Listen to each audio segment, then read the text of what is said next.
So, Michaela? Hello? Oh, g'day listeners. Warwick here, Tradies Business Show. Yes, you have tuned into the right podcast. Yes, Michaela is missing. She's gone AWOL. Michaela's actually in the Philippines enjoying some sunshine, and she's over there learning about online marketing and all sorts of really cool stuff from a whole bunch of top entrepreneurs from all around the world. And I'm stuck here in the studio cranking out episodes and doing what we do best, which is sharing some great tips with you, our listeners. So you've just got me today, and I'm going to try and organise a bit of a live cross to Michaela over in the Philippines, and we'll record that and put it up on the show. But today's episode is, and the good thing about that too, with Michaela being away, and g'day Michaela when you do actually listen to this episode and then give me a hard time about it. So you should never leave me alone in the studio, Michaela. It's very trusting. But the thing about this is I get to dodge her crazy questions that make me look like some sort of sap. So no questions today.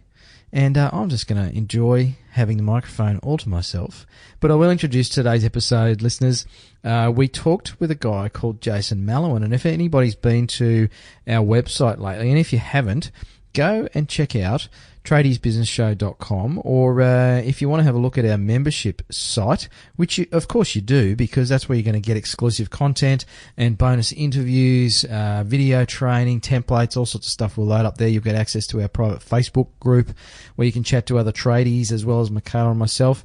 It's $1 for the first 30 days, so there's the plug. But go to tradiesbusinesstoolkit.com or go to the show page and you'll see some of the images that today's guest captured of Michaela and myself. And I have to say, if a photographer can make me look good, then he's got to be, or she has got to be, a bloody genius. So go and check it out. Tell us what you think. But today's guest is Jason Malouin, Malouin, and Jason's not from around these parts. He's an American boy, but Jason is a bloody amazing photographer. But more than that, he's very passionate about business owners understanding and appreciating the power of their image. Not just photos on your website, although that is a big part of it, but certainly the power of your image in your business, what that says to your customers, and a little bit along the lines of the interview we did with Alan Pease recently about body language, but this is more about the still image version of that. So interesting interview. Jason's very passionate about small business and about people getting the most out of their business. So have a listen and stick around at the end, and we'll talk to you about some cool stuff coming up. Welcome to the Tradies Business Show, helping you get off the tools and into true business ownership, so you can spend more time doing the things that matter most. Now, here are your hosts, Warwick Bidwell and Michaela Clark. So we're talking with Jason Malouin today. Have I said that right, Jason? Yeah, you actually got it right. Hey, awesome. hey, high fives. From Jason Malouin Photography. But Jason joins us today on the Tradies Business Show to talk about the importance of image, funnily enough. We're talking to a photographer about image. So, Jason, tell us a bit about your story, mate. How did you come to be taking incredible, I don't even know what to call these things that you take, but Michaela and I have literally just been through this experience with Jason, so we'll never look as good as we will here on this podcast. Does that make sense? Yeah, that's right. So although this is an audio medium, God, we look good. So anyway, I'll hand over to Jason. Tell us a bit about your story, man. How'd you come to be doing this? Well, I guess, it's kind of weird. I've spent, I've been a photographer for about 7 years, but before that, I was literally in the woods. I was an outdoor educator, or taking students, adults, out into the wilderness for 2, 3, 4 weeks at a time, and had never even owned a camera. And then I kind of wanted to wrap that up, and I kind of knew I wanted to be a photographer. So I moved to Australia, bought a camera, decided I was going to be a professional photographer, and started from there. So it was kind of crazy. I didn't give myself any alternative plan. It was just this is going to work or die. And I started out as kind of an everything photographer, just did a little bit of everything, and quickly realized that people are my thing. I guess I knew that anyway, but it took me a little while to figure it. And then, I guess the biggest shift in my photography was I had started in advertising and commercial type photography, but nobody really cares about advertising images. Like, they may look great, but nobody really cares. Whereas on the other side, well, who really cares about images? Well, like families and stuff like that, but I don't do families. I'm not interested in your kids, and that's not my thing. I don't care about weddings. So I was like, well, how do I find something that people really love and really care about, and that everyone's going to get to see? Because that's the advertising side of me that I really liked. So I quickly found that portraits for professionals that's kind of my sweet spot. People really care, and they go and show everybody. They go on book covers, they go on public speaking rosters, they go on podcasts and video blogs and magazines and newspapers, and yeah. So what do you think makes a really good photo as far as getting your personal brand out? We'll touch on how important that is, but what do you think is the essence of getting a good photo? What it all boils down to for me is if you can possibly look away from the person's eyes, it's not a good enough photo. If you're not locked into eye contact with that image, if it doesn't immediately make you pause and go, oh my God, wow, like what, that just that kind of almost like loss of words kind of moment. If it's not there, then it's not a good enough shot.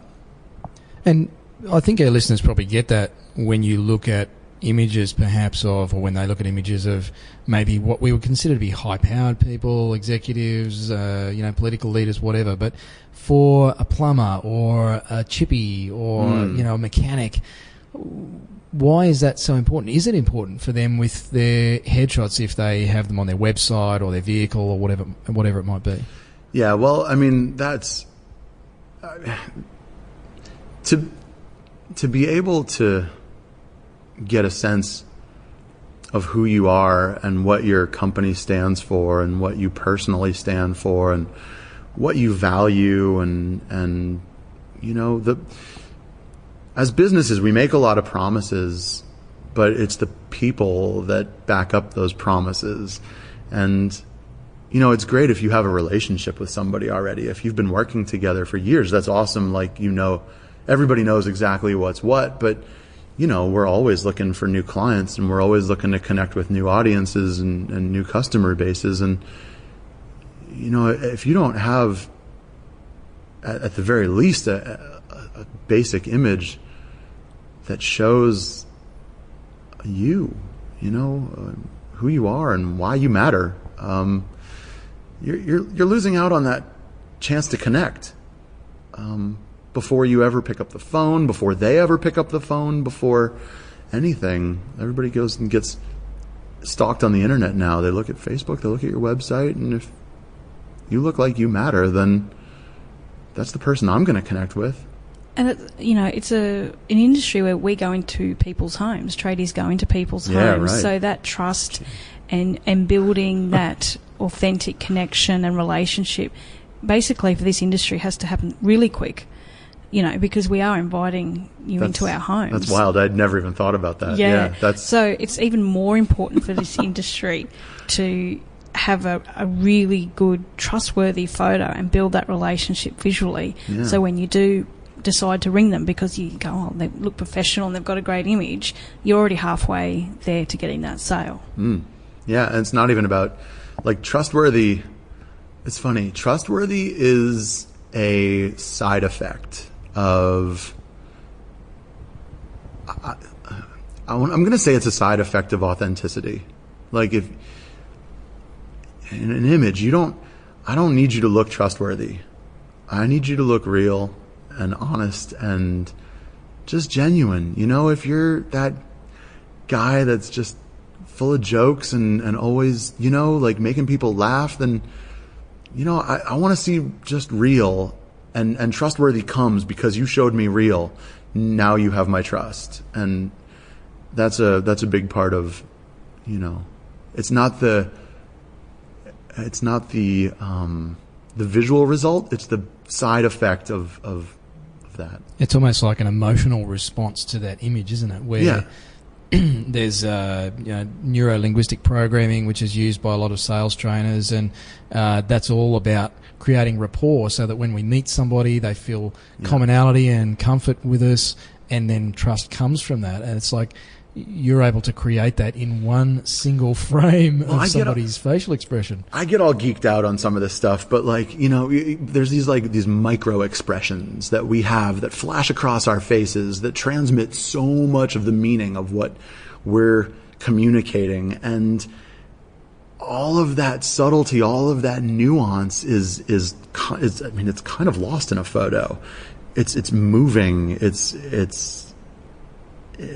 constantly changing and flowing. So there's a matter of getting some of that micro communication to happen on camera. I always tell people it's not, you can't like confidence, for example, it's not something you can't be confident on camera. You have to do confidence on camera.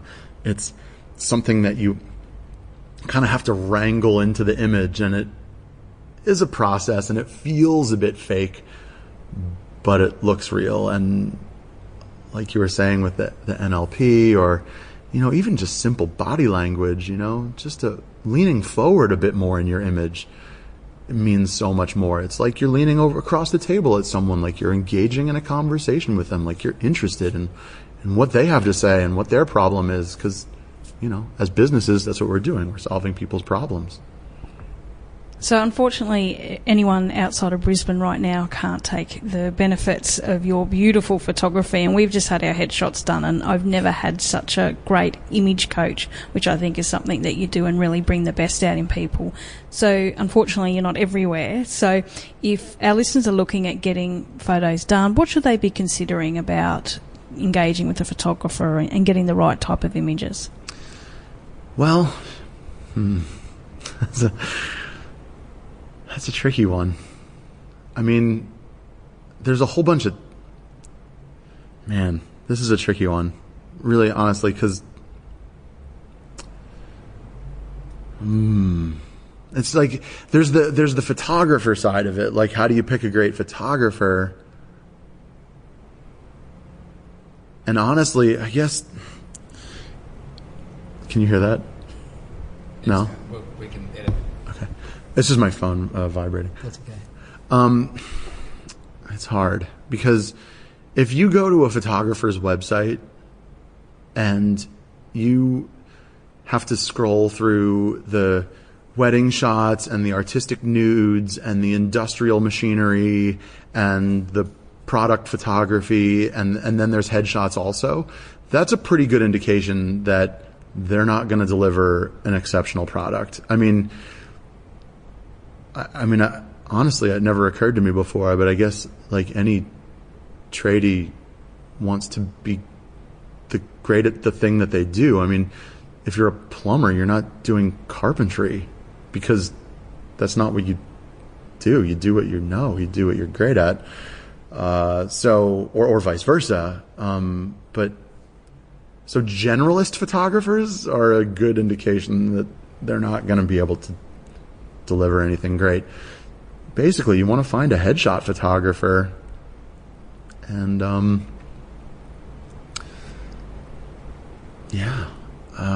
it's a tough one. You're it.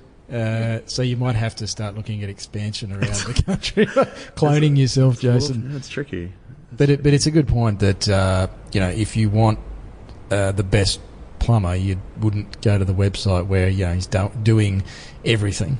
Yeah, like the brands where they're like a handyman.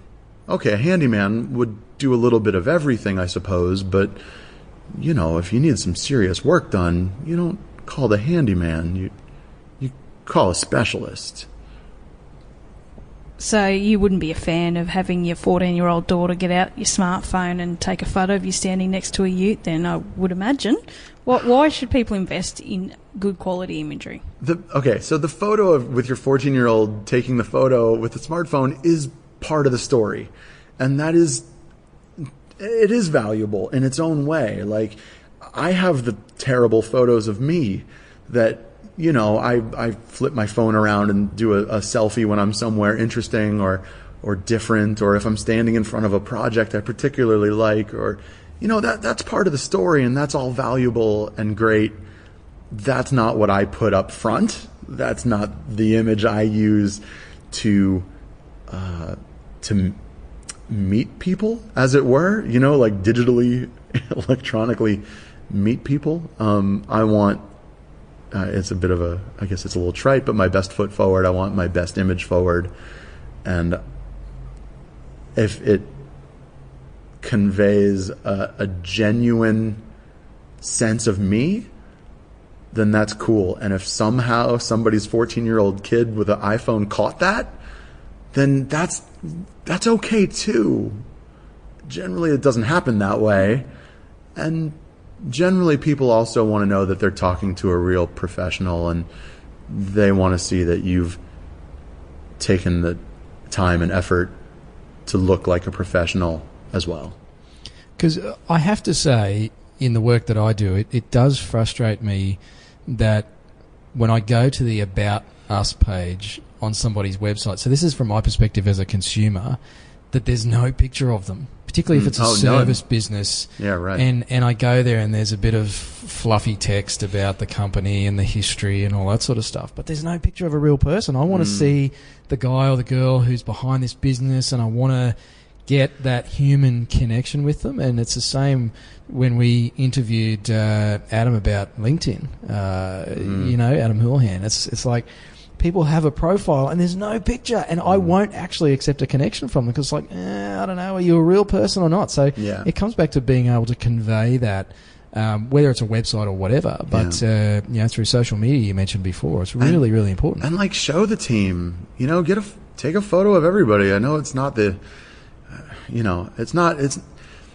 funny because the photos are never really a priority it's not.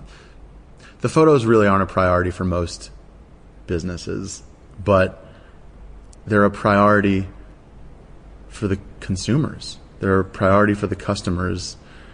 We need to be able to connect with the people we're considering hiring. And when there's a face on the other side of that, I'm way more likely to pick up the phone and connect. How do you think people can overcome some of the fear of getting in front of the lens? I mean, it's a big thing that I know with some of my clients. I try to get them to do YouTube videos or Facebook videos or, before and after shots of jobs, all that sort of stuff. And the one thing that most tradies hate is the thought of actually getting in front of the camera. And I don't think it's universal to tradies. It's most everybody. Humans hate being in front of the everybody. lens. Unless you're a show pony like me, and then, I just love it. But it's a rare breed. Yeah. But are there some things that people can do to, I guess, overcome that or perhaps work through that? Obviously, coming and seeing you is a great first step, but it makes it easier. But man, there's a few physical things that you can always do to look better on camera. I mean, just leaning forward, turning towards the light, kind of chin down a little bit more, these are the things that hopefully your photographer is going to coach you into doing it exactly right. As far as kind of getting yourself more comfortable with the idea of it, maybe just doing it a lot, even if it's just doing it a lot yourself, or getting your 14-year-old daughter to grab the phone and do it a whole bunch of times, because after a while, it just doesn't seem like the giant scary beast that it is originally. it's kind of funny. I've just kind of conquered my own mini fear. I've been kind of hesitating putting myself on video and talking about my own business. But I know how important that is, and it's like something I've really been putting off. But I realized that just picking up the phone and putting it to video and talking into it, I've done it a couple times, and for some reason, after doing that, it just didn't seem to be the boogeyman that it was beforehand. And people want to see, it goes back to the authenticity. If it looks like you're trying too hard, you are, and it won't resonate. If you just pick up your phone, point the video at you and start talking into it, it's just real, and it's just you, and that's honest, and that's what people want, and that's what people connect with. It's authentic, and just being you is all people want, and you don't have to try too hard. I guess that's the biggest learning from that. So just get out of your own way and do it, really. Yeah. And you know, if they don't look professionally made, then that's better. People just want real. Yeah, I really agree with that, because often people, can tell when they're being fake or not true. And if they're seeing real stuff, so it's you in your hand down a hole full of mud trying to pull something out or whatever on a job site, or you've got concrete all over your shirt, that's you on the job being real and authentic. I think that says so much than a page full of copy saying how you're professional and you've been in service this many years. You're on the job, you're doing it, you're real. And just putting it out there, it really can make a big difference. Yeah. There's something that I often talk about with my portraiture, and there's a huge difference between when you're trying to, okay, how do I put this? In an image, if you're trying to tell me something, it feels like you're trying to sell me something. Don't try to tell me something. Just say it. Don't try to tell me. Just say it. There's a difference, and I don't know if that translates without an image kind of example in front of you. But if I feel like I'm being sold, I'm turned off. Yeah, just say it. Just show the photo of you covered in grease or mud or concrete, and own it. It's you, and that's your work, and it's probably what you really enjoy doing. Just own it. And there's a whole lot of value in actually smiling in front of a camera, because the number of people that just look so damn serious, it's like, whoa, is this guy an axe murderer? Or, So just relaxing a bit. That's true. And all of those kind of real moments are all part of the story. But there is a point where, if you're using LinkedIn or other kinds of social media, you just want a clean, clear, great image of you, just to make that initial contact, just for that first impression. It's pretty important. So a question we like to ask our guests on the show, Jason, is if you had 1,000 tradies in the room, you'd probably want to take their photo, but if you had 1,000 tradies in a room, what's some advice or tips you'd love to leave them with or impart upon them? Man, look, I'm obviously American, if you haven't noticed already. We kind of picked that up. And interestingly, this whole this whole tall poppy phenomenon really kind of, obviously I didn't grow up with it, and I don't really get it, and I just love it when people step up and stand out a little bit more. Honestly, it's not for your own self-glorification, it's for your audience, it's for your customers. Stick your head up and show yourself and be counted and be seen. And, when people care, then people buy. I know it sounds gross and kind of transactional, but it's it's true. Make people care a bit more. Show them the real you, and just own it. So true. So thank you so much for your time and our beautiful headshots. Well, we think we're beautiful anyway. How can we find out more about you? Our listeners find out more. Yeah. No, well, there's a couple, I guess there's a couple ways. Yeah, really. So there's jasonmalouin.com.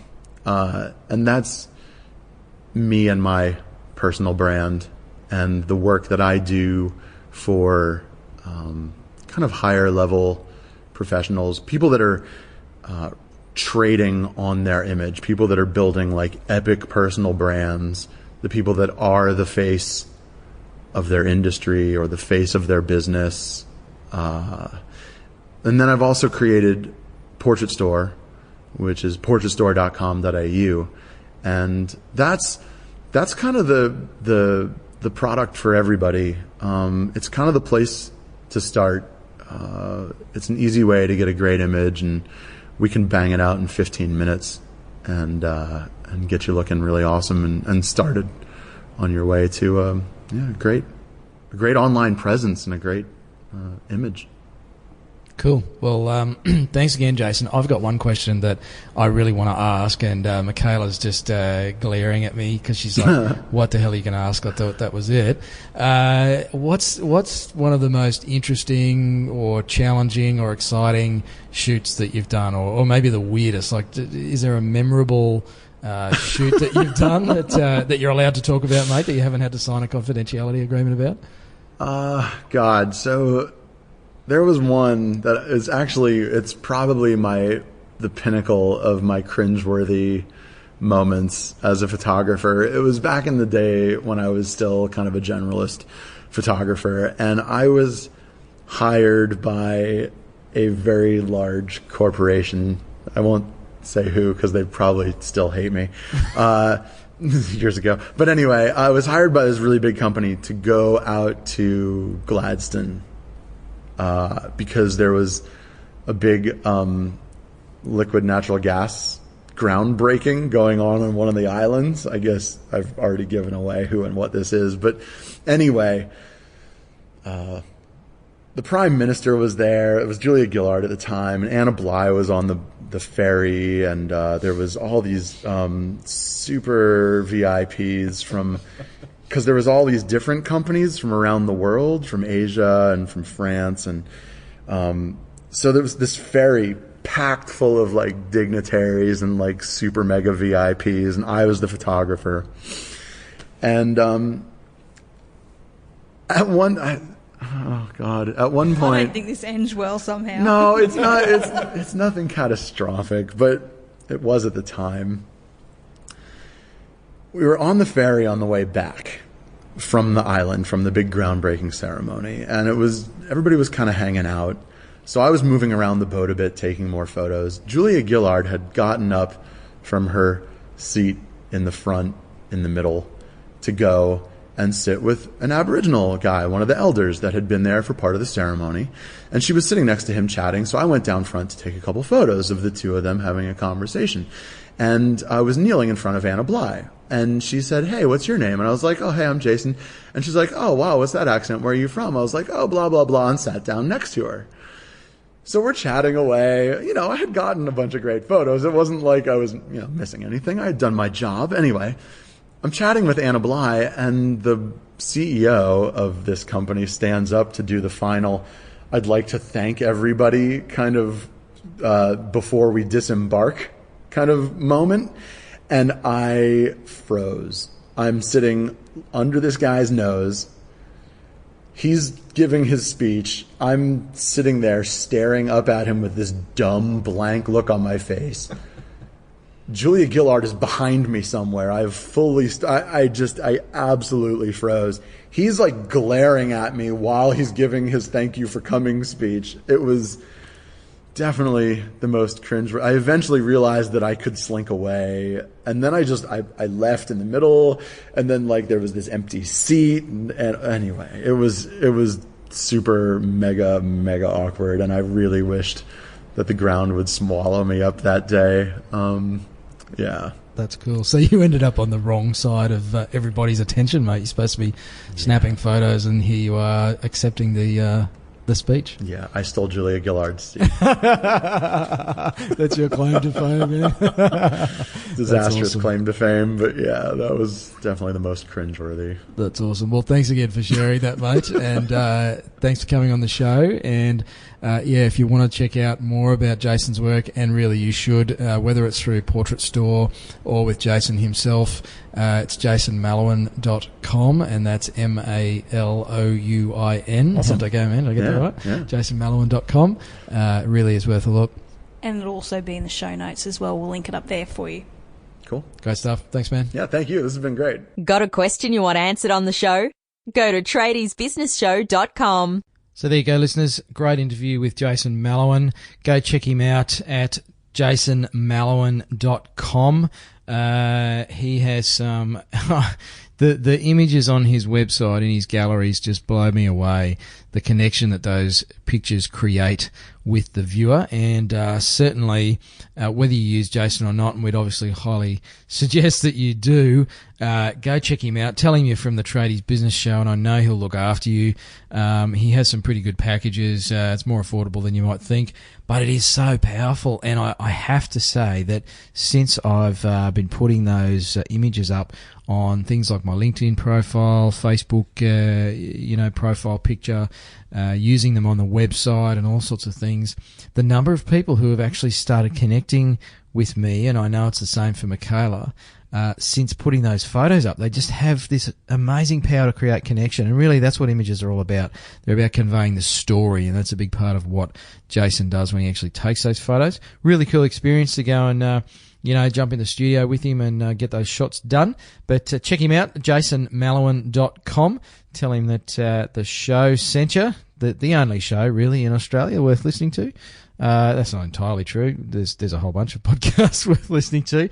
But on that, if you are looking for some other podcasts, team, go and check out Ronsley Vars's podcast, Bond Appetit. I was interviewed on there recently, and we were lucky enough to get Ronsley on our show as well. There's another one called Small Business Naked. You might have heard Nick May on the show quite a few episodes ago. Nick runs a business called Walls by Design, but he's also got a podcast and a whole business consulting side of things. Small Business Naked, another great podcast. And there's a whole range of podcasts about entrepreneurship, about marketing. There's a number you can check out, and it really suggests that you go and listen to more than just the Tradies Business Show. Oh, that pains me to say that. The more stuff that you get in your head, the better the questions you can ask when you jump into the Tradies Business Toolkit and start talking to Michaela and I in the private Facebook group. Did you like that segue? So I've got to kind of talk to you as the listeners now, because I don't have Michaela here to laugh at my really bad jokes. So jump into the Tradies Business Toolkit. If you want to find out a bit more about it, just go to tradiesbusinesstoolkit.com, and there's a whole heap of info on that page before you have to make any decisions about registering. If you do, it's only $1 for the first 30 days. And then if you sign up between now and the end of June, we'll keep you in there at $10 a month ongoing. So it's just $10 a month, and there'll be new content going up all the time. We'll have monthly webinars, and obviously the private Facebook group, and bonus interviews. So we do extended interviews with a lot of our guests and get them to stick around and give us some ninja tips for tradies in business. So go and check that out. And just while we're talking about images and listening to other podcasts, and I guess expanding your brain a little bit, is the importance of training, not just yourself but your team as well. I want to give a shout out to our show supporter, Face-to-Face Training. So these guys do training in all sorts of areas, but things like concreting and waterproofing, safe work methods, all sorts of stuff. Whatever you can think of, landscaping, they have all sorts of courses. There may be government funding available for some of those, but it'd be best if you speak to the guys about that. There's some things that we're not allowed to say, and I've probably just trampled all over the legislation there. But go and check them out. Face-to-Face, which is FACETOFACE, face-to-face.edu.au, and tell them Waka sent you. So hope you enjoyed that episode.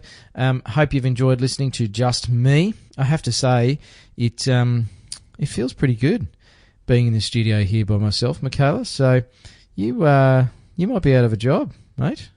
I might just call this the Tradies Business Show with Wazza. That has kind of a good ring to it, doesn't it? Anyway, until next time, listeners, hooroo. You've been listening to the Tradies Business Show with Warwick Bidwell and Michaela Clark. Want to get off the tools and into true business ownership? Find out how at tradiesbusinessshow.com.